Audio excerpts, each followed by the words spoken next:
Hi friends, welcome back to 5 star rating kitchen. ఇవాళ వీడియోలో మనం ఆరోగ్యానికి ఎంతో మేలు చేసే మిల్ మేకర్ మరియు పుట్నాలు ఈ రెండు కాంబినేషన్లో మరియు బియ్యం మరియు మిల్ మేకర్తో ఇలా కొత్తగా ట్రై చేసి చూడండి. చాలా సింపుల్గా తయారు చేసుకోవచ్చు, టేస్ట్ కూడా బాగుంటుంది. ముందుగా ఒక బౌల్ తీసుకొని దానిలో 2 కప్పుల వరకు వేడి నీళ్ళు వేసుకోండి. బాగా వేడిగా ఉన్న నీరు తీసుకోవాలి. దీనిలో 1/2 స్పూన్ సాల్ట్ వేసుకోండి. నెక్స్ట్ దీనిలో 1 కప్పు వరకు మీల్ మేకర్ వేసుకోండి. నిమ్మకాయ హాఫ్ చెక్క తీసుకొని దాని నిమ్మరసాన్ని వేసేసుకోండి. ఇప్పుడు నిమ్మరసం వేసిన తర్వాత ఒకసారి బాగా కలిపేసుకొని ఇది చల్లారే వరకు పక్కన పెట్టేసుకోండి. పొయ్యి మీద పెట్టి 2 నిమిషాలు ఉడికించవచ్చు, కానీ మరీ మెత్తగా అయిపోద్ది. అందువల్ల వేడి నీళ్ళలో వేసుకొని పక్కన పెట్టుకోండి. ఒక మిక్సీ గిన్నె తీసుకొని దానిలో 1/2 కప్పు వరకు వేయించిన శనగపప్పు తీసుకోండి. ఇది చట్నీకి వాడే శనగపప్పు. దీన్ని మిక్సీలో వేసుకొని పౌడర్లా చేసుకోవాలి. పౌడర్ రెడీ అయింది కదా, ఇప్పుడు దీన్ని పక్కన పెట్టుకోండి. నెక్స్ట్ ఆల్రెడీ మనం మీల్ మేకర్ ఉన్నాయి కదా, చల్లారిపోయి ఉంటాయి. చేత్తో గట్టిగా ప్రెస్ చేసినట్లయితే మిల్ మేకర్లో నుంచి నీళ్ళంతా కూడా వచ్చేస్తాయి. ఇవన్నీ కూడా ఒక ప్లేట్లో వేసేసుకోండి. నీళ్ళని పిండేసుకున్న తర్వాత నీళ్లు పక్కన పెట్టేసుకోండి. ఇప్పుడు ఈ మిల్ మేకర్ని మనం ఒక మిక్సీ గిన్నె తీసుకొని దానిలో వేసుకోవాలి. మిక్సీలో వేసుకొని మనం మిక్సీ చేసుకున్నట్లయితే పేస్ట్ లాగా అయిపోద్ది. అసలు నీళ్ళు ఏమీ యాడ్ చేయని అవసరం లేదు. నీళ్ళు యాడ్ చేయకుండానే మనం మిక్సీ చేసుకోవాలి. మిక్సీ చేసుకున్న తర్వాత చూడండి, మనకి బ్యాటర్ చూడండి ఇలా ఉంటుంది. వాటర్ వేయకపోయినా కానీ తడిగానే ఉంటుంది. ఆల్రెడీ మనం నీళ్ళల్లో వేసాం కాబట్టి తడిగానే ఉంటుంది. ఇప్పుడు దీన్ని వేరొక బౌల్లో ట్రాన్స్ఫర్ చేసేసుకోండి. నెక్స్ట్ ఆల్రెడీ మనం మిక్సీ చేసి ఉంచుకున్న శనగపప్పు పిండిని కూడా వేసేసుకోవాలి. దీనిలో 1 స్పూన్ వరకు కారం, 1/2 స్పూన్ ధనియాల పొడి, 1/2 స్పూన్ జీలకర్ర పౌడర్, పసుపు 1/2 స్పూన్ వేసుకోండి. గరం మసాలా ఒక 2 చిటికలు అంత వేసుకోండి, మరీ ఎక్కువ వేసుకోకండి. ఇప్పుడు ఈ మొత్తాన్ని బాగా కలిపేసుకోండి. నీళ్ళు ఏమీ యాడ్ చేయని అవసరం లేదు. మనకి మీల్ మేకర్లో ఆల్రెడీ వాటర్ కంటెంట్ ఉంటుంది కాబట్టి చూడండి, పిండి కూడా మనకి కలిసిపోయి ముద్దలాగా అయిపోద్ది. ఇలా ముద్దలాగా అయిపోయిన తర్వాత ఇప్పుడు దీన్ని మనం చిన్న చిన్న రౌండ్ బాల్స్లా తయారు చేసుకోవాలి. మరీ పెద్దవి కాకుండా చిన్నవి చేసుకోండి. మరీ పెద్దవి చేసినట్లయితే మనకి వేగేటప్పుడు అంత బాగా వేగవు, కాబట్టి మనం చిన్న చిన్న ఉండలు తయారు చేసుకోవాలి. ఈ ఉండలన్నీ రెడీ అయిన తర్వాత ఒక ఉల్లిపాయను తీసుకొని మిక్సీలో వేసుకొని పేస్ట్లా చేసుకోండి. నెక్స్ట్ పొయ్యి మీద ఒక ప్యాన్ పెట్టుకొని ప్యాన్ హీట్ అయిన తర్వాత 2 టేబుల్ స్పూన్ల వరకు ఆయిల్ వేసుకోవాలి.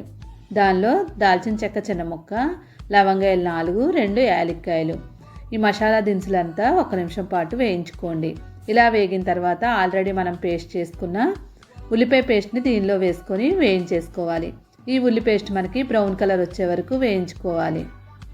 ఉల్లిపాయలు మనకి బ్రౌన్ కలర్లో వేగిపోయాయి కదా, ఇప్పుడు మనం 2 టమాటాలను తీసుకొని మిక్సీ చేసుకొని దాని పేస్ట్ని కూడా వేసేసుకోవాలి. మరీ ఎక్కువ టమాటాలు వేసుకున్నట్టయితే పుల్లగా అయిపోద్ది కాబట్టి 2 టమాటాలు వేసుకోండి, సరిపోతాయి. ఈ పేస్ట్ మొత్తాన్ని ఒకసారి బాగా కలిపేసుకోండి. మొత్తం అంతా కలుపుకున్న తర్వాత దీనిలో మనం 1/2 స్పూన్ వరకు అల్లం వెల్లుల్లి పేస్ట్ వేసుకోవాలి. అల్లం వెల్లుల్లి పేస్టు ఇప్పుడు ఈ టమాటా పేస్ట్ బాగా మనకి వేగేలాగా మూత పెట్టి 2 నిమిషాల పాటు అలానే ఉడకనివ్వండి. మనకి టమాటాలతో పాటే అల్లం వెల్లుల్లి పేస్ట్ కూడా వేగిపోద్ది. ఒక 2 నిమిషాల తర్వాత మూత తీస్తే మనకి టమాటా పేస్ట్లో నుంచి కొంచెం ఆయిల్ బయటకు వస్తుంది. అప్పటి వరకు మనం వేయించుకోవాలి. ఇప్పుడు ఇలా మొత్తం అంతా రెడీ అయిపోయింది కదా, ఇప్పుడు దీనిలో 1/2 స్పూన్ ధనియాల పొడి, 1/2 స్పూన్ జీలకర్ర పౌడర్, కారం 1 టేబుల్ స్పూన్. కారం తినేదాన్ని బట్టి అడ్జస్ట్ చేసుకోండి. నెక్స్ట్ రుచికి తగినట్లుగా సాల్ట్ వేసుకోవాలి. ఉప్పు వేసిన తర్వాత పసుపు 1/2 స్పూన్ వరకు వేసుకొని ఒకసారి మసాలాలన్నీ బాగా కలిసేలాగా మొత్తం అంతా కలిపేసుకోండి. మసాలాలంతా కొంచెం పచ్చివాసన పోయిన తర్వాత కొంచెం నీళ్లు వేసుకోండి. నీళ్లు వేసుకొని మసాలా మొత్తం మళ్ళీ కలిపేసుకోండి. ఇప్పుడు దీని మీద మూత పెట్టి ఒక 3 నిమిషాల పాటు ఈ మసాలాలన్నీ కూడా కొంచెం పచ్చివాసన పోయే వరకు ఉడికించేసుకోండి.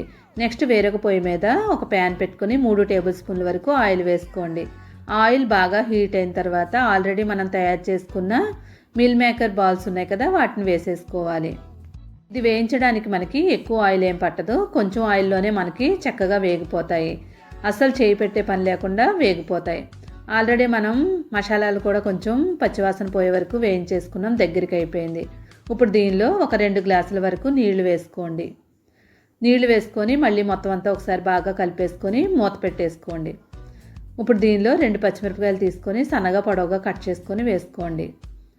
ఇప్పుడు మూత పెట్టి ఒక 5 నిమిషాలు అలానే వదిలేయండి. ఇక్కడ మనకి బాల్స్ కూడా వేగిపోయాయి. ఈ బాల్స్ అన్నీ కూడా వేగిపోయిన తర్వాత ఒక ప్లేట్లోకి తీసేసుకోవాలి. ఈ బాల్స్ బాగా వేగిన తర్వాత మాత్రమే తీసుకోండి. ఈ కలర్ వచ్చే వరకు వేయించేసుకొని స్ట్రైనర్లో వేసేసుకోండి. పొయ్యి మీద గ్రేవీ కూడా మనకి చక్కగా ఉడికిపోయి ఉంటుంది. మూత తీసి చూద్దాం. ఒకసారి బాగా కలిపేసుకోవాలి. ఇలా మొత్తం కలుపుకున్న తర్వాత ఆల్రెడీ వేయించి ఉంచుకున్నాం కదా, ఆ బాల్స్ని ఈ గ్రేవీలో వేసేసుకోండి. ఇప్పుడు ఒకసారి గ్రేవీ అంతా కూడా బాల్స్కి పట్టేలా కలిపేసుకోవాలి. ఇలా కలుపుకున్న తర్వాత మూత పెట్టేసుకొని 15 నిమిషాల పాటు మీడియం ఫ్లేమ్ మీద పెట్టుకొని ఉడకనివ్వండి. 15 నిమిషాల తర్వాత మనకి గ్రేవీ అంతా కూడా దగ్గరికి అయిపోద్ది. ఇప్పుడు దీనిలో మనం 1 టేబుల్ స్పూన్ వరకు కిచెన్ కింగ్ మసాలా వేసుకోండి. కిచెన్ కింగ్ మసాలా వేసుకున్నట్లయితే టేస్ట్ చాలా బాగుంటుంది. గరం మసాలా వేసుకోకండి. దాని ప్లేస్లో కిచెన్ కింగ్ మసాలా వేసుకుంటే మనకి రెస్టారెంట్ స్టైల్లో ఉండే టేస్ట్ వస్తుంది.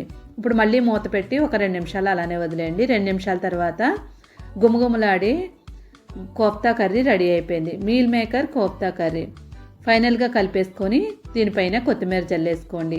ఈ గ్రేవీ అనేది మనకి రైస్లోకైనా, రోటీలోకైనా, చపాతీలోకైనా కూడా చాలా బాగుంటుంది. కొత్తిమీర వేసిన తర్వాత స్టవ్ ఆఫ్ చేసుకొని మూత పెట్టుకొని 1 నిమిషం అలానే వదిలేయండి. రుచిగా ఉండే మిల్ మేకర్తో ఇలా కొత్తగా చేసి చూడండి.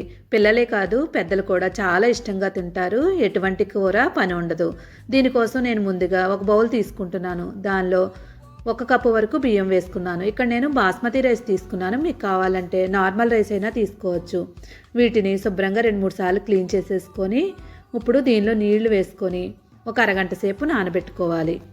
ఒక చిన్న కప్పుతో కప్పుడు మిల్ మేకర్ తీసుకున్నాను. ఇక్కడ చిన్న సైజు ఉన్న మిల్ మేకర్ తీసుకున్నాను. మీకు ఏ సైజులో ఉన్నా తీసుకోవచ్చు. ఇప్పుడు పొయ్యి మీద నీళ్లు పెట్టుకొని నీళ్లు బాగా వేడవనివ్వండి. సుమారుగా 1 లీటర్ నీళ్లు ఉండేలాగా చూసుకొని వేసుకొని ఈ మిల్ మేకర్ని దానిలో వేసుకొని ఒక 2 నిమిషాల పాటు అలానే వదిలేసి స్టవ్ ఆఫ్ చేసేసుకోండి. ఇప్పుడు ఈ మిల్ మేకర్ని తీసి ఒక బౌల్లో వేసేసుకోవాలి. బౌల్లో వేసుకున్న తర్వాత ఈ మిల్ మేకర్లో మనం చల్లనీళ్ళు వేసుకోవాలి. మనకి మట్టి ఏమైనా ఉన్నట్లయితే పోద్ది. ఒక 2-3 సార్లు చల్లనీళ్ళల్లో క్లీన్ చేసేసుకొని ఈ మిల్ మేకర్ని గట్టిగా పిండేసుకొని ఒక బౌల్లో వేసుకోండి. చాలా డిఫరెంట్గా ఉంటుంది టేస్ట్ అనేది. తప్పకుండా ట్రై చేయాలి. ఇప్పుడు ఒక బౌల్ తీసుకోండి. దానిలో 1 కప్పు వరకు పెరుగు వేసుకోవాలి. నెక్స్ట్ దీనిలో 1 స్పూన్ వరకు ధనియాల పొడి, 1/2 స్పూను జీలకర్ర పౌడర్ వేసుకోండి. 1 టేబుల్ స్పూన్ కారం వేసుకోవాలి. ఇప్పుడు ఈ కారం, ధనియాల పొడి, జీలకర్ర పొడి బాగా కలిసేలాగా ఈ పెరుగులో బాగా కలిపేసుకోండి. ఇలా మొత్తం అంతా బాగా కలుపుకున్న తర్వాత ఈ పెరుగుని పక్కన పెట్టేసుకోండి. ఇప్పుడు మనం మసాలా రెడీ చేసుకున్నాము. పొయ్యి మీద కుక్కర్ పెట్టుకొని కుక్కర్ హీట్ అయిన తర్వాత 2 టేబుల్ స్పూన్ల వరకు నూనె, 2 టేబుల్ స్పూన్లు నెయ్యి వేసుకోండి. ఒకవేళ నెయ్యి లేదనుకుంటే 3 టేబుల్ స్పూన్లు నూనె వేసుకోవచ్చు. దీనిలో మనం 3 యాలక్కాయలు, దాల్చిన చెక్క చిన్న ముక్క, నెక్స్ట్ మరాఠీ మొగ్గలు 3 వేసుకోండి. అనాస పువ్వు 3 వేసుకోవాలి. లవంగాయలు ఒక 8 ఉండేలాగా వేసుకోండి. బిర్యానీ ఆకులు ఒక 2 వేసుకోవాలి. ఇప్పుడు ఈ మసాలాలన్నీ కూడా ఫ్లేవర్ దిగేలాగా వేయించేసుకోండి. మసాలా దినుసులు వేగిపోయిన తర్వాత ఒక పెద్ద సైజు ఉల్లిపాయను తీసుకోండి. సన్నగా పొడవుగా కట్ చేసుకొని వేసేసుకోండి. నెక్స్ట్ 3 పచ్చిమిరపకాయలు తీసుకొని సన్నగా పొడవుగా కట్ చేసుకొని వేసుకోవాలి. ఇప్పుడు ఈ ఉల్లిపాయలను మనం 2-3 నిమిషాల పాటు వేయించుకోవాలి. ఇవి కొంచెం వేగిన తర్వాత దీనిలో 1 స్పూన్ వరకు అల్లం వెల్లుల్లి పేస్ట్ వేసుకోండి. అల్లం వెల్లుల్లి పేస్ట్ని మొత్తం అంతా బాగా కలిపేసుకొని వేయించేసుకోండి. ఈ పేస్ట్ కొంచెం వేగిన తర్వాత దీనిలో 1 టమాటాని తీసుకోండి. చిన్న చిన్న ముక్కలుగా కింద కట్ చేసుకొని వేసుకోండి. టమాటా వేసాం కాబట్టి అల్లం వెల్లుల్లి పేస్టు అడుగు పట్టకుండా చక్కగా వేగిపోద్ది. ఇప్పుడు దీనిలో మనం 1/2 స్పూన్ వరకు పసుపు వేసుకోవాలి. Next garam masala powder 1 spoon వేసుకోండి. ఇప్పుడు ఈ మసాలా అంతా కూడా బాగా కలిసేలాగా కలిపేసుకోవాలి. ఇప్పుడు ఇది మొత్తం అంతా బాగా కలుపుకున్న తర్వాత ఆల్రెడీ మనం మిల్ మేకర్ని నీళ్ళలో వేసుకొని గట్టిగా పిండేసి ఉంచుకున్నాం కదా, ఆ మిల్ మేకర్ని దీనిలో వేసేసుకోవాలి. మిల్ మేకర్ మొత్తం వేసిన తర్వాత ఒక 2-3 నిమిషాల పాటు బాగా వేయించుకోవాలి. ఇది ఎంత వేయించుకుంటే అంత మనకి స్మెల్ రాకుండా ఉంటుంది. లేదంటే మనకి మిల్ మేకరు స్మెల్ రావడం వల్ల పిల్లలు అసలు తినరు. కాబట్టి కొంచెం 2-3 నిమిషాల పాటు వేయించేసుకోండి. ఇలా వేగిన తర్వాత దీనిలో కొంచెం కొత్తిమీర, పుదీనా కొంచెం వేసుకోండి. పుదీనా వేయడం వల్ల మంచి ఫ్లేవర్తో పాటు టేస్ట్ కూడా ఉంటుంది. ఇప్పుడు మొత్తం అంతా బాగా కలిపేసుకోండి. ఇలా కలుపుకున్న తర్వాత ఇప్పుడు ఈ మిల్ మేకర్కి సరిపడినట్లుగానే మనం సాల్ట్ వేసుకోవాలి. మరీ ఎక్కువ వేసుకున్నట్లయితే మనకి మిల్ మేకర్లు అంతా కూడా పీల్ చేసుకుంటాయి. కాబట్టి కొంచెం సాల్ట్ వేసుకొని ఒకసారి బాగా కలిపేసుకోండి. ఇప్పుడు దీనిలో మనం ఆల్రెడీ తయారు చేసి ఉంచుకున్న మసాలా ఉంది కదా, ఆ మసాలాని వేసేసుకోవాలి. పెరుగు, ధనియాల పొడి, జీలకర్ర పొడి వేసుకున్న మసాలాని దీనిలో వేసేసుకోండి. దీనికి మనకి ఎటువంటి కూర లేకుండా ఇలానే తినేస్తారు పిల్లలు. మనకి ఎటువంటి కర్రీ చేయమని అస్సలు అడగరు. ఇప్పుడు ఈ మసాలా అంతా వేసిన తర్వాత 2-3 నిమిషాలు కలిపేసుకొని మూత పెట్టి ఈ మసాలా అంతా కూడా మనకి వేగే వరకు వేయించేసుకోండి. 2-3 నిమిషాలు అలానే వదిలేసినట్లయితే చక్కగా మసాలాలన్నీ కూడా చక్కగా వేగిపోతాయి, స్మెల్ రాకుండా ఉంటుంది. 2-3 నిమిషాల తర్వాత ఒకసారి బాగా కలిపేసుకోండి. ఇలా మొత్తం కలుపుకున్న తర్వాత ఇక్కడ మనం 1 కప్పు వరకు బియ్యం తీసుకున్నాం కదా, అదే కప్పుతో 1.5 కప్పు వరకు నీళ్లు వేసుకోవాలి. ఎందుకంటే ఇక్కడ మనం కుక్కర్లో తయారు చేసుకుంటున్నాం కాబట్టి 1.5 వరకు నీళ్లు వేసుకోండి. నార్మల్గా చేసుకునే వాళ్ళు ఉంటే 1.5 వరకు నీళ్లు వేసుకోండి. ఇప్పుడు ఒకసారి కలిపేసుకొని రుచికి తగినట్లు ఉప్పు వేసుకోండి.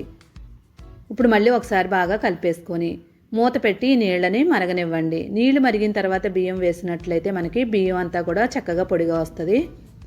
ఇప్పుడు నీళ్లు మరిగిపోయాయి కదా, ఇప్పుడు ఆల్రెడీ నానబెట్టి ఉంచుకున్నాం కదా, ఆ బియ్యాన్ని దీనిలో వేసేసుకోవాలి. బియ్యం నానబెట్టిన వాళ్ళైతే 1.5 కప్పు వరకు నీళ్లు మాత్రం వేసుకోండి. ఇప్పుడు ఒకసారి బాగా కలిపేసుకొని కుక్కర్ మూత పెట్టేసుకోండి. మరీ ఎక్కువ కలుపుకున్నా కూడా మనం బియ్యం ఇరిగిపోతాయి కాబట్టి జస్ట్ అలా కలిపేసుకొని మూత పెట్టేసుకోండి. మూత పెట్టుకొని కుక్కరు 1 విజిల్ రానివ్వండి. గ్యాస్ని మీడియం ఫ్లేమ్ మీద పెట్టుకొని 1 విజిల్ వచ్చే వరకు విజిల్ రానివ్వండి. 1 విజిల్ రాగానే ఇప్పుడు స్టవ్ ఆఫ్ చేసేసుకోండి. చల్లారింది కదా, ఇప్పుడు మూత తీసి చూద్దాం. మిల్ మేకర్లన్నీ కూడా చూడండి పైకి వచ్చేసి చక్కగా కనిపిస్తున్నాయి. ఇలా చూస్తుండగానే మనకి తినేయాలనిపిస్తుంది. ఇప్పుడు దీనిపైన 1 స్పూన్ వరకు నెయ్యి వేసుకోండి. ఒకవేళ జీడిపప్పు ఉన్నవాళ్ళు ఉంటే నెయ్యిలో జీడిపప్పును వేయించి దానిపైన వేసేసుకోండి. అంతే సింపుల్గా మనం మిల్ మేకర్ బిర్యానీ తయారు చేసుకున్నాం. సూపర్ టేస్టీగా ఉండే ఈ బిర్యానీ కనుక మీకు నచ్చినట్లయితే తప్పకుండా లైక్ చేసి ఛానల్ని సపోర్ట్ చేయండి. Please like, share, subscribe my channel. Thank you for watching. 5 star rating kitchen.